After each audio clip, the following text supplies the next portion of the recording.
जय हिंद दोस्तों, मैं मानिक नायक आप सबको अपने YouTube चैनल पे वेलकम करता हूं। और आज हम लोग बात करने वाले हैं आरआरबी एनटीपीसी 2024 के प्रीवियस ईयर पेपर को डिस्कस करने वाले हैं। टोटल जो आपका 133 शिफ्ट में एग्जाम हुआ है और हम इसके 15 नंबर शिफ्ट को यहाँ पे डिस्कस करने वाले हैं। चलिए स्टार्ट करते हैं पहले डिस्कशन को। आगे बढ़ने से पहले बता दें कि टेलीग्राम चैनल और व्हाट्सएप ग्रुप का लिंक आपको दिया हुआ है, आप वहाँ पर ज्वाइन हो सकते हैं और आपस में डिस्कशन कर सकते हैं रेलवे वैकेंसी के लिए। नेक्स्ट क्वेश्चन चलिए स्टार्ट करते हैं। पहले क्वेश्चन से पहला क्वेश्चन यहाँ पे देखेंगे, किस नदी के विस्तार क्षेत्र को राष्ट्रीय जलमार्ग 2 कहा जाता है? तो याद रखिएगा, जो नेशनल वाटरवे 2 है वो आप किस नदी पे है? तो ब्रह्मपुत्र नदी पे है। याद करना है किस नदी के विस्तार क्षेत्र को जलमार्ग 2 कहा जाता है? तो हो गया आपका ब्रह्मपुत्र नदी के विस्तार मार्ग को कहते हैं। ऑप्शन 1 हो जाएगा। और नेशनल वाटरवे 1 कौन सा है? तो आपका हल्दिया प्रयागराज से इलाहाबाद से हल्दिया तक है। नेशनल वाटरवे 1 गंगा नदी पे है। वर्ष 2018 में आयुष्मान भारत योजना का आरंभ जो है कहाँ से हुआ था? तो झारखंड के रांची से हुआ था। तो वर्ष 2018 में आयुष्मान भारत योजना का आरंभ जो था झारखंड के रांची से हुआ था, याद रखना है। एक संचार प्रोटोकॉल क्या है? तो HTTP है, हाइपर टेक्स्ट ट्रांसफर प्रोटोकॉल कहते हैं इसको। ये क्या किस टाइप का प्रोटोकॉल है? तो संचार प्रोटोकॉल है। नेक्स्ट है, कृत्रिम उर्वरक पहली बार जो आपका 19वीं शताब्दी के दौरान में निर्मित किया गया था। जो पहली बार जो आर्टिफिशियल जो उर्वरक है वो आपका कब? 19वीं शताब्दी के दौरान निर्मित किया गया था। नेक्स्ट है, CSS द्वारा ग्रामीण विपणन को बढ़ावा देने के लिए भारत के किस शहर या जिले में पहला कैश एंड कैरी स्टोर खोला गया है? तो मुरादाबाद में उस समय खोला गया था, तो उसमें न्यूज़ में था, इसलिए क्वेश्चन पूछा था। नेक्स्ट है, आधुनिक आवर्त सारणी में तत्वों की संख्या जो आपका तत्वों जो होता है 18 ऊर्ध्वाधर स्तंभों में विन्यासित किया जाता है। तो आपका जो कॉलम होते हैं कितने होते हैं? 18 होते हैं। और जो आपके रो होते हैं 7 होते हैं, यानी पीरियड आपका 7 होते हैं, 7 पीरियड होते हैं और कॉलम 18 होते हैं। नेक्स्ट है, इनमें से भारत के किस वायसराय ने निर्वाचित स्थानीय सरकारी निकायों के सृजन की पहल की थी? तो आपके रिपन ने किया था। याद रखिए, जो आपका लोकल सेल्फ गवर्नमेंट जो स्टार्ट किया था वो सबसे पहले किसने स्टार्ट किया था? रिपन ने किया था। और इसीलिए इनको जो है father of local self governments कहा जाता है। इन्हीं के टाइम में इल्बर्ट बिल कंट्रोवर्सी हुआ था और इन्हीं के टाइम में जो है जनगणना जो है 1881 में उसके हर 10 साल पे अंतराल पे जनगणना होने लगी थी, इन्हीं का दिन था। नेक्स्ट है आपका अंतर्राष्ट्रीय बहुपक्षवाद और कूटनीतिक दिवस जो आपका international day of multilateralism and diplomacy को कब मनाते हैं? तो याद रखिएगा 24 अप्रैल को मनाते हैं। ठीक है, 24 अप्रैल को हम मनाते हैं। और 24 अप्रैल को और एक दिन मनाते हैं, पंचायती राज दिवस। तो याद रखिएगा उसे पंचायती राज दिवस और साथ में international day of multilateralism and diplomacy भी मनाते हैं। नेक्स्ट है, 2019 में उत्तर प्रदेश सरकार ने भारत छोड़ो आंदोलन की 77वीं वर्षगांठ पर एक दिन में 22 करोड़ से अधिक पौधे लगाकर विश्व रिकॉर्ड बनाया था। याद रखिए, भारत छोड़ो आंदोलन जो है आपका 9 अगस्त 1942 को स्टार्ट हुआ था और इसके साथ ही जो है आपका इसको ही अगस्त क्रांति मूवमेंट कहते हैं। और इसी में महात्मा गांधी ने नारा दिया था, क्या? क्विट इंडिया, करो या मरो का। नेक्स्ट है, राइबोसोम क्या होता है? राइबोसोम प्रोटीन को बनाते हैं। राइबोसोम किसको सिंथेसिस करते हैं? तो प्रोटीन इसका करेक्ट आंसर हो जाएगा। और इसी की इसकी खोज जो है पैलेट ने किया था, तो इसलिए इसको पैलेट पार्टिकल भी कहते हैं राइबोसोम को। फैक्ट्री ऑफ प्रोटीन कहते हैं राइबोसोम को। तारे रात को आसमान में क्यों टिमटिमाते हैं? क्योंकि नक्षत्र प्रकाश के वायुमंडलीय अपवर्तन के कारण। सिंपल है, अपवर्तन के कारण की जो है आपका तारे रात को आसमान में टिमटिमाते हैं। नेक्स्ट है, नेक्स्ट क्वेश्चन यहाँ पे, दंत चिकित्सकों द्वारा मरीजों के दांतों को बड़े प्रतिबिंब देखने के लिए किस प्रकार के दर्पण का उपयोग करते हैं? तो आपका अवतल दर्पण का यूज करते हैं। दंत चिकित्सकों द्वारा मरीजों के दांतों के बड़े प्रतिबिंब को देखने के लिए किस प्रकार के दर्पण का उपयोग करते हैं? तो अवतल दर्पण का यूज करते हैं। भारत में वन्य जीव संरक्षण अधिनियम 1972 में कितनी अनुसूचियां हैं? तो 6 अनुसूचियां हैं। याद रखना है, भारत के वन्य जीव संरक्षण अधिनियम 1972 में कितनी अनुसूचियां हैं? याद रखना है 6 अनुसूचियां हैं। नेक्स्ट है, सैनिक विद्रोह यानी सिपाही म्यूटनी के दौरान गवर्नर जनरल कौन थे? तो थे आपके कैनिंग था। जब 1857 में जो सिपाही म्यूटनी हुआ था उस समय जो गवर्नर जनरल थे वो कैनिंग थे। और यही जो लॉर्ड कैनिंग जो है आपका लॉर्ड नहीं लगाएंगे, कैनिंग जो है क्या थे? पहले वाइसरॉय थे। ओपेक का मुख्यालय कहाँ है? तो ओपेक का मुख्यालय कहाँ पे? वियना ऑस्ट्रिया में है। याद रखना है, organisation of petrol exporting country होता है ओपेक का फुल फॉर्म। और यहाँ पे कहाँ पे हेडक्वार्टर? वियना ऑस्ट्रिया में है। नेक्स्ट है, निम्नलिखित में से किन नेताओं ने ताशकंद समझौते पर हस्ताक्षर किए थे? ये थे आपके लाल बहादुर शास्त्री और आयूब खान हो जाएंगे। तो ताशकंद समझौता हुआ था आपका लाल बहादुर शास्त्री और आयूब खान के बीच में। पृथ्वी को सूर्य की पराबैंगनी विकिरण से कौन सुरक्षित रखता है? तो ओजोन इसका करेक्ट आंसर हो जाएगा। तो पृथ्वी को सूर्य की पराबैंगनी किरणों से विकिरण से कौन सुरक्षित रहता है? तो ओजोन इसका करेक्ट आंसर हो जाएगा।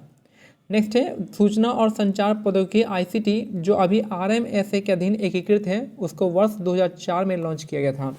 याद रखना है कि सूचना और संचार प्रौद्योगिकी जो है आईसीटी जो अभी आरएमएसए के अधीन एकीकृत है, उसको जो है 2004 में स्टार्ट किया गया था। नेक्स्ट है 2019 में जारी किया गया डिजिटल इंडिया के सार संग्रह का नाम क्या था? तो आपका डिजिटल भारत सक्षम भारत था। ठीक है, तो 2019 में जारी किए गए डिजिटल इंडिया के सार संग्रह का नाम था डिजिटल भारत सक्षम भारत। याद रखना डिजिटल इंडिया जो प्रोग्राम है वो किस मंत्रालय के द्वारा था? तो मिटी के द्वारा था, ministry of electronics and IT हो जाएगा। नेक्स्ट है किसी भी कंप्यूटर सिस्टम का मस्तिष्क कहते हैं किसको? तो सीपीयू कहते हैं। किसी भी कंप्यूटर सिस्टम के मस्तिष्क यानी ब्रेन ऑफ कंप्यूटर किसे कहते हैं? तो सीपीयू सेंट्रल प्रोसेसिंग यूनिट को कहते हैं।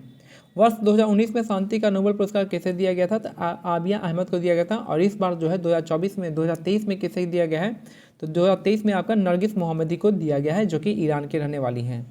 नेक्स्ट है स्वतंत्रता के बाद दूसरी पंचवर्षीय योजना 1956 से 61 के दौरान जर्मनी के सहयोग से किस इस्पात संयंत्र की स्थापना की गई थी? तो याद रखना जर्मनी की हेल्प से किसकी स्थापना की गई थी? तो राउरकेला स्टील प्लांट की स्थापना की गई थी। अगर हम बात करें रसिया के हेल्प से कौन सा बना था? तो रसिया के हेल्प से बना था बोकारो का और भिलाई का। इसके साथ जो ब्रिटेन का जो है ब्रिटेन का कौन सा बनाया था? याद रखना ब्रिटेन के हेल्प से कौन सा बना था? आप मेरे को कमेंट सेक्शन में बताएंगे। नेक्स्ट है भारत सरकार के किस मंत्रालय ने वस्तु एवं सेवा कर जीएसटी अधिनियम 2017 का प्रकाशन किया था? तथा आपके कानून और न्याय मंत्रालय। तो भारत सरकार ने किस मंत्रालय ने वस्तु एवं सेवा कर यानी जीएसटी अधिनियम 2017 का प्रकाशन किया था? तो यहाँ पर कानून और न्याय मंत्रालय हो जाएगा। याद रखना जो जीएसटी है, जीएसटी का एक्ट कौन सा होता है? तो जीएसटी आर्टिकल 246A में आता है। जीएसटी का full form goods and service tax होता है। जीएसटी कलेक्शन का जो आर्टिकल होता है, जीएसटी कलेक्ट करते हैं उसको 269A में करते हैं। और जीएसटी के लिए आपका जीएसटी काउंसिल बनाया गया है जिसको 279A आर्टिकल है। ठीक है, और याद रखना है कि जीएसटी काउंसिल की अध्यक्षता कौन करते हैं? आपके फाइनेंस मिनिस्टर करते हैं। और इसके स्लैब कितने हैं? 0 है, 0%, 5%, 12%, 18% और 28% का स्लैब है, यानी 5 स्लैब में यहाँ पे किया गया है। ठीक है, याद रखना है इन सबको। नेक्स्ट है वर्ष 2019 में 45वां G7 शिखर सम्मेलन निम्नलिखित में किस शहर में किया गया था? तो उस समय का कोई ऑप्शन नहीं दे रखा है। अगर हम बात करें 2024 में G7 सम्मेलन कहाँ पे हुआ? तब इटली के पुगलिया में हुआ है। तो याद रखना है G7 शिखर सम्मेलन 2024 में इटली के पुगलिया में हुआ है, याद रखना है। भारत के राष्ट्रपति द्वारा योही ससाकावा को अंतर्राष्ट्रीय गांधी पुरस्कार से सम्मानित किया गया था। कब का? 2018 की बात है, तो उस समय का करंट अफेयर चल रहा था। नेक्स्ट है क्षेत्रफल की दृष्टि से विश्व का छठा सबसे बड़ा देश कौन सा है? तो ऑस्ट्रेलिया है। छठा की बात करेंगे तो ऑस्ट्रेलिया है। सातवां का बात करेंगे तो सातवां में इंडिया आता है, यानी ऑस्ट्रेलिया के बाद कौन सा है? इंडिया है। नेक्स्ट है पॉलिटिक्स ऑफ जुगाड़ द कॉलिशन हैंडबुक जो है के लेखक कौन है? तो आपका सबा नकवी हो जाएंगे। तो पॉलिटिक्स ऑफ जुगाड़ के लेखक है सबा नकवी। नेक्स्ट है चिपको आंदोलन की तरह निम्नलिखित में से किस का लक्ष्य जो है उत्तर कन्नड़ जिले में वनों की रक्षा करना है? तो अपिक्को आंदोलन हो जाएगा। याद रखना चिपको आंदोलन की तरह निम्नलिखित में से किसका लक्ष्य जो आपका उत्तर कन्नड़ जिले में वनों की रक्षा करना है? तो अपिक्को आंदोलन इसका करेक्ट आंसर हो जाएगा। 2019 के लिए वर्ल्ड इकोनॉमिक फोरम के ग्लोबल कॉम्पिटिटिव इंडेक्स में भारत की रैंकिंग कितनी थी? तो आपका 68 रैंक था। 2019 के लिए वर्ल्ड इकोनॉमिक फोरम के ग्लोबल कॉम्पिटिटिवनेस इंडेक्स में भारत की रैंकिंग कितनी थी? 68 रैंक था। 2019 में प्रधानमंत्री मोदी द्वारा किससे शब्दकोश को 5वां संस्करण जारी किया गया था? तो आपका डिक्शनरी ऑफ मार्टिस का। नेक्स्ट है भारत की पहली मानव चलित अंतरिक्ष उड़ान का नाम क्या है? गगनयान है। भारत की पहली मानव चलित अंतरिक्ष उड़ान का नाम गगनयान है। गैट का उत्तराधिकारी संगठन कौन सा है? तो WTO। इसका हेडक्वार्टर कहाँ पे? जेनेवा स्विट्जरलैंड में, दोनों का। लेकिन गैट को जो था 1948 में इसकी स्थापना हुई थी और उसी को बाद में 1995 में WTO कर दिया था, वर्ल्ड ट्रेड ऑर्गेनाइजेशन। गैट का फुल फॉर्म क्या है? General agreement on tariff and trade हो जाएगा। नेक्स्ट है जनसांख्यिकी संक्रमण को निम्न में से किसके रूप में वर्णित करते हैं? तो याद रखिएगा कि एक समय के बाद समाज की जनसंख्या में परिवर्तन की एक प्रक्रिया होती है। तो जनसांख्यिकी संक्रमण को निम्न में से किसके रूप में हम वर्णित करते हैं? तो याद रखना है कि एक समय के बाद समाज की जनसंख्या में परिवर्तन की एक प्रक्रिया होती है। इनमें से किस सार्वजनिक क्षेत्रक उद्यम को महारत्न का दर्जा प्रदान है? तो आपका Indian oil corporation of India, याद रखिएगा। उस समय करंट अफेयर में था, तो अब तो बहुत ज़्यादा कंपनी आ गया महारत्न में। पेरिस स्थित international institute of education planning संयुक्त राष्ट्र के किस संगठन के अंग है? तो आपका यूनेस्को के अंग है, उस समय करंट न्यूज में था। तो पेरिस ऐसे भी लगा सकते हैं कि पेरिस ऐसे ही किसका यूएन का संगठन है, तो यूनेस्को का हो जाएगा। यूनेस्को का कहाँ पे हेडक्वार्टर? Paris, France.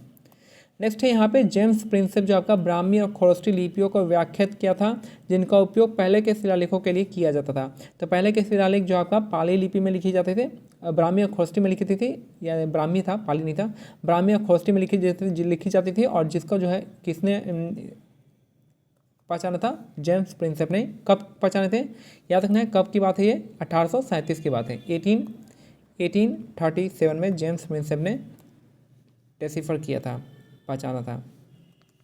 श्वसन प्रक्रिया में ग्लूकोज जैसे जटिल कार्बनिक यौगिक ऊर्जा प्रदान करने के लिए एटीपी के रूप में टूट जाते हैं। याद रखना है कि जो श्वसन प्रक्रिया में जो ग्लूकोज जैसे जटिल कार्बनिक है वो किस में टूटते हैं? तो एटीपी, एडिनोसिन ट्राइफॉस्फेट में। इसको हम एनर्जी करेंसी कहते हैं, एटीपी। नेक्स्ट है जनवरी 2019 में बाह्य अंतरिक्ष के शांतिपूर्ण उपयोग के क्षेत्र में आपसी सहयोग हेतु किन दो देशों द्वारा एक समझौता ज्ञापन पर हस्ताक्षर किया है? तो एमओयू का फुल फॉर्म होता है मेमोरेंडम ऑफ अंडरस्टैंडिंग होता है, जो कि भारत और फिनलैंड के बीच में किया गया था। उस समय करंट न्यूज था। आईसीसी क्रिकेट विश्व कप 2019 का फाइनल मैच कहाँ खेला गया था? तो लॉर्ड्स लंदन में खेला गया था। ठीक है, 2019 की बात कर रही है। 2024 में कहाँ खेला गया? आप मेरे को कमेंट सेक्शन में बताएंगे।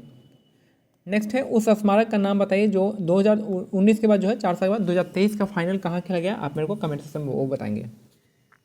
उस स्मारक का नाम बताएंगे जो पुरातात्विक स्थल के सफल जीर्णोद्धार और संरक्षण का प्रमाण है, तो आपका सांची स्तूप हो जाएगा।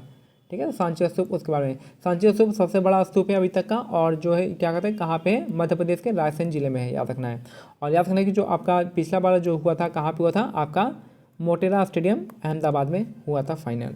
तो ये हमारा आज का सेट जो है कंप्लीट होता है। मिलते हैं अगले सेट में, तब तक के लिए क्या करना है? व्हाट्सएप टेलीग्राम चैनल का लिंक दिया हुआ है, आप उसको ज्वाइन कर सकते हैं और हमारे साथ डिस्कशन कर सकते हैं आने वाले सभी रेलवे एग्जाम के लिए। आरपीएफ, एएलपी या जेई का जो होगा आप देख सकते हैं। जय हिंद, जय भारत, धन्यवाद।